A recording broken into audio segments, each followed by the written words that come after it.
Why, hello there. I'm Sin. We are in the Book Nook, and today we are going to talk about my past, present, and future of books. What I've just finished, what I'm in the middle of, and what we're going to get into. So, it is Occult Detective October, and I've been reading a lot of occult detective books. Recently, I finished two. One of those was episode 13 by Craig DeLuey, and the other I kind of consider occult detective because it's super occult, and there's a bounty hunter in it and his family were all police officers. So I'm gonna count it as occult detective because it's very occultish. And that was The Evil in Me by Brahm. Episode 13. That's a book that's been sitting on my shelf for over a year, and I've been meaning to read it for quite some time. And I finally got to it, and I should have got to it way sooner. It's so good. So it follows this paranormal team of 5 people, husband-wife team, Matt and Claire Kirkland, and then there's this actress. Her name's Jessica, and then there's the camera guy and the audio guy, Kevin and Jake. Matt's a true believer. Claire is the skeptic. She debunks everything. She has a PhD in physics, and she kind of feels like the paranormal lifestyle is somewhat below her and not what she really wants to do. And she kind of wants to leave the show they're on, Fade to Black. Doesn't really know how to tell her husband or how to tell the team. And so then you have Jessica, and she's, I would say, skeptic, but not like Miss Claire, who's poopy pants debunking everything. Jessica's a little more like open to belief. And then you have Kevin, who actually heard and saw a demon when he was a police officer. And then Jake is pretty open to stuff as well. All right, so they're doing an episode of their show for episode 13, and it's going to be at this place that is the holy grail to ghost hunters called the Paranormal Research Foundation. This place, there was a group of researchers back in the 70s, and they were doing all kinds of weird experiments with consciousness and dimensions, and they had people who were their test subjects and whatnot, and a lot of them kind of died in weird ways. The one guy that they did actually talk to described some really effed up stuff that he saw that happened when they were experimenting on him and whatnot. And those scientists all disappeared without a trace. There's a big mystery behind that. And so this paranormal team wants to go and investigate the place to see if they can figure out what happened to that team of scientists. Do they find out what happened? How did they disappear? Like, were they killed? Did they find another dimension? Like, what happened? And the story is crazy. So it's like a ghost hunting show, but then it's also like if you've ever read the book House of Leaves, it's got that because at one point they find this doorway down in this well that's in the basement. The doorway seems like maybe it was built by some weird entities and that it's a labyrinth and maybe there's a minotaur in there. I don't know. Or the minotaur might be your personal demons or things that haunt you. So it's a crazy read. I absolutely loved it. I loved the characters. I love the premise. The story is freaking wild. It's weird. It's occult. It's just really off the wall. And I thought it had like a really great ending. They stuck the landing with that one for sure. It's freaking weird and wacky. And it was a great read for Occult Detective October. I should have read it sooner. I didn't know how good it was going to be. Well, now I know. I want to read more by this author for sure. Okay, so the other book I read, Evil in Me by Brahm. Brahm is awesome. I cannot state it enough. Quickly becoming one of my favorite authors. Still my favorite book by him is Krampus. Slewfoot's awesome. Krampus is my favorite. I love Krampus so much. So Evil in Me, there's this girl, Ruby, and she takes care of this guy. His name's Joshua. He's getting older. He has dementia. And he has all these like artifacts that are religious artifacts from back in the day that he was maybe just trying to hold on to protect against them getting out in the wrong hands. And some of them are pretty scary. And she comes into contact with one of those things, this ring. It's like a spider ring with this eye on it.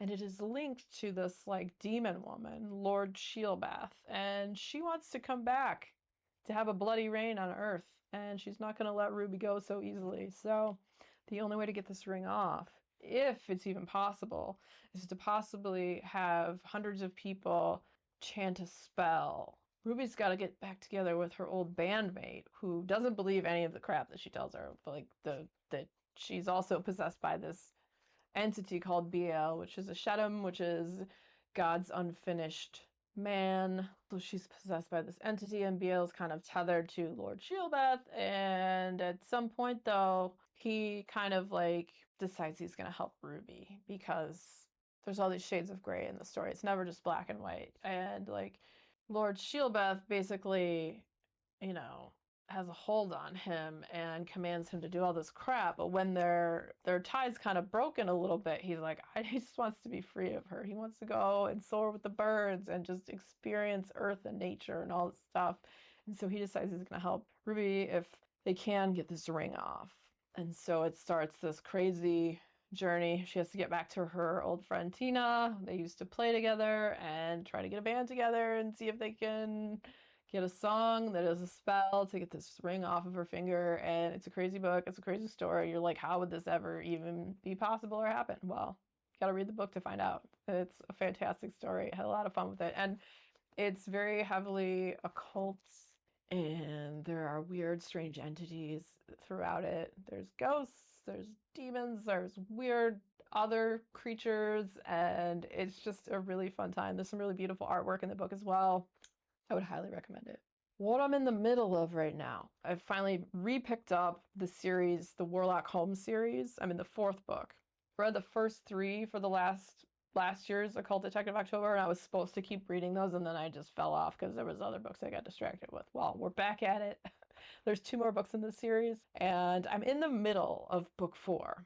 It's a take on like Sherlock Holmes, but it's Warlock Holmes. So he's a warlock. He's got all these demons inside of him and whatnot, and he's got all these crazy powers, and he has Watson with him as well, and Watson is kind of more of the rational one who kind of like reins him in when he's getting all like crazy and trying to use his demonic powers. He's like, no, let's try and do this the normal way and not jump to all your insane conclusions all the time. And so far in this book, there's a runaway bride, and that was kind of Warlock Holmes' fault because he was messing with people's soul strings, and so you got that going on. And then you have Watson has been there was this whole thing where Holmes kept like the shredded remains of this really powerful pharaoh, his mummy remains like in a thing.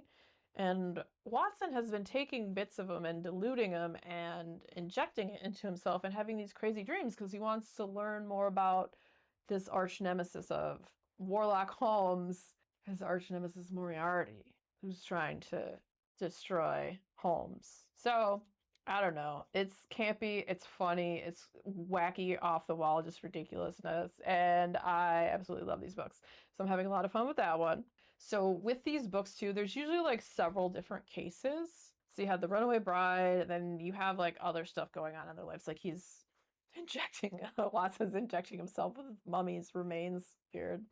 And then there was also this pirate who was found harpooned, and the mystery of who did it.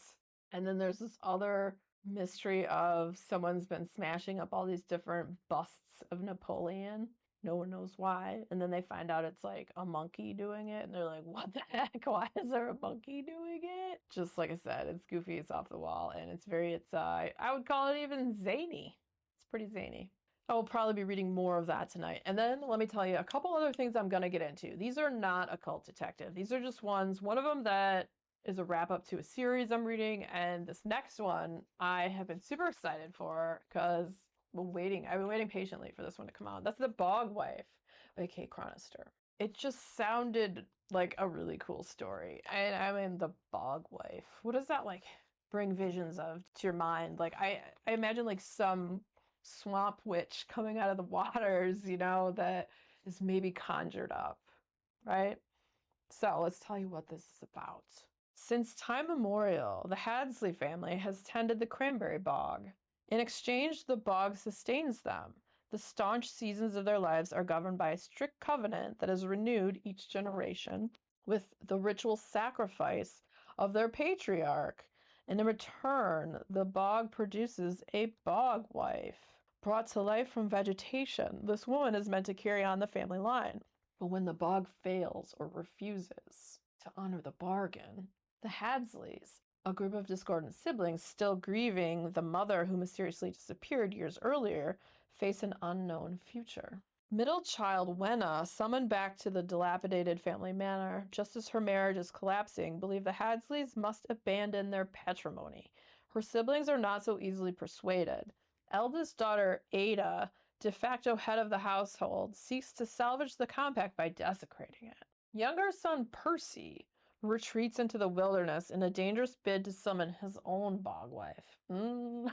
Probably shouldn't do that. And his youngest daughter, Nora, takes desperate measures to keep her warring siblings together.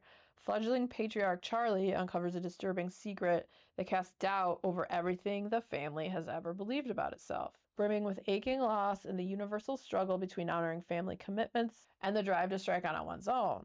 The Bog Wife is a haunting evocation of arcane power and the habits and habitats that bind us.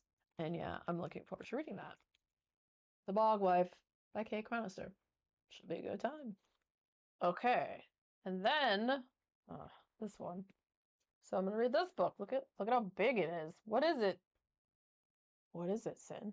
It is book 7 of The Dark Tower. It is The Dark Tower's namesake, The Dark Tower. And this is 9 million pages. So we are going to start the final leg of this series that I've been reading through with Jason of Jason's Weird Reads. And man, what a journey it has been. It just gets weirder and weirder. And I'm sure we're going to have an epic, weird climax with this. So I don't know. Let's see what the back of this one says. Roland's quartet remains intact, though scattered over wheres and whens. Susanna Mia has been carried from the Dixie Pig in the summer of 1999 into a birthing room. Jake Oy and Father Callahan have entered the restaurant on Lex and 61st with weapons drawn. And Roland and Eddie are with John Cullum in Maine in 1977, looking for the site on Turtleback Lane where the walk-ins have often been seen. They want desperately to get back to the others, to Susanna especially, and yet they have come to realize that the world they need to escape is the only one that matters. I'm looking forward to this. It's going to take me a while to get through this one. I think that I don't know I'm going to finish it this month. Maybe, hopefully. But I'm also, with the 2 readathons, I'm doing back-to-back readathons, Occult Detective October, and then in November I'm jumping right into the Cryptid readathon. Also, if you don't know about the Cryptid readathon, that will be the next video coming up if you want to stick around and click into that. We're going to read about weird creatures, and I'm hosting that with Jason's Weird Reads and Fiber Artsy, and it's going to be a fun time. And honestly, you just got to read like one book that has a cryptid in it. And a cryptid is a creature that is thought to exist but hasn't been scientifically proven, such as Bigfoot, Mothman, Loch Ness Monster, Jersey Devil, and so many more. Yeah, a lot of fun stuff on the horizon currently. When I have a book this large to read, I get frustrated because it's like, I have so many other books I want to read. This is going to take me forever. We'll do it though. We'll finish it. It'll get done. This is why I try not to like take on too many things at once. And right now I feel like I have, even though I really haven't. Like I don't have any pressing reviews I have to do. The readathon, that book, and then next month's readathon. Yeah, if you want some more information on Occult Detective October or the Cryptid Readathon too, I'll put links to that down below as well, so you can check that out. Also, if you enjoyed hanging out today, hit that subscribe button, come back, see me again, and we'll talk about more bookish things and weird stuff.